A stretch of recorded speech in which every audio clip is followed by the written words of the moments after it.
I mean, you found this helped your career already, Mark. I mean, you were able to get a promotion after sort of showing off some of your knowledge. Yeah. There you go. What an egoist. Yeah. Well, you gotta keep it, you gotta keep the continuity there. Now it's all red and blushing. Yeah, the move from technical writer to program manager in MS Learning was a direct result of this program because they had a lot of interest in the things that we're studying.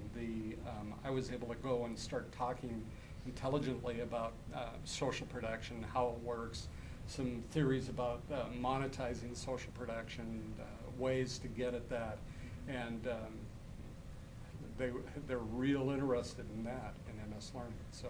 And that heartens me to no end because we never had a class in the whole idea of social production until that was the first class I taught in September. It was called Selling the Message, the Business of User-Generated Content. So we hadn't had that before I came on board. And it was something that I was deeply interested in. So I basically built the class up and then had these fabulous students, and it ended up being a really great collaboration. So I bring in one big subject to discuss every class, and we sort of go back and forth, and it became a quite in-depth conversation where there was a really good conceptual grasp of what we were doing, but there was also, you could also apply it to what was happening, because we were bringing in 5 or 6 headlines a week of things that were directly involved with what that discussion was about. So that was just great. If I could just touch on the MBA question, since a couple of people have brought it up. I actually did my MBA, and then decided to do this program. And at the time when I was looking at it, I was thinking of this is a more specialized program.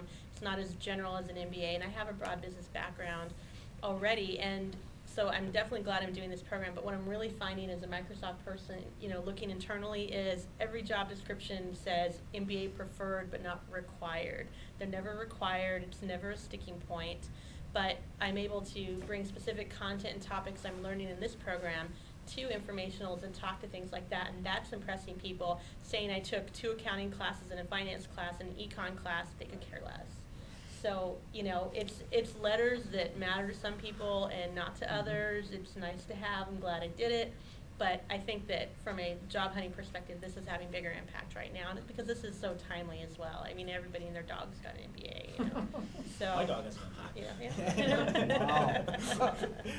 I definitely have looked at MBAs too, and it's like, you look at the course list and you're like, well, do we really have to take these classes? Yeah. Yeah, and they're It's all not the gonna same. help. Finance Yeah, it's and one finance, 2 accounting accounting, and an stuff. econ, marketing, Exactly. human resources, and you're done. Yeah. So. Yeah. Well, that's good. Well, I thought maybe I'd give you a short presentation on the program just to give you a better sense of what we're trying to do. And I think this idea just globally strikes at the heart of what we're trying to do with the program.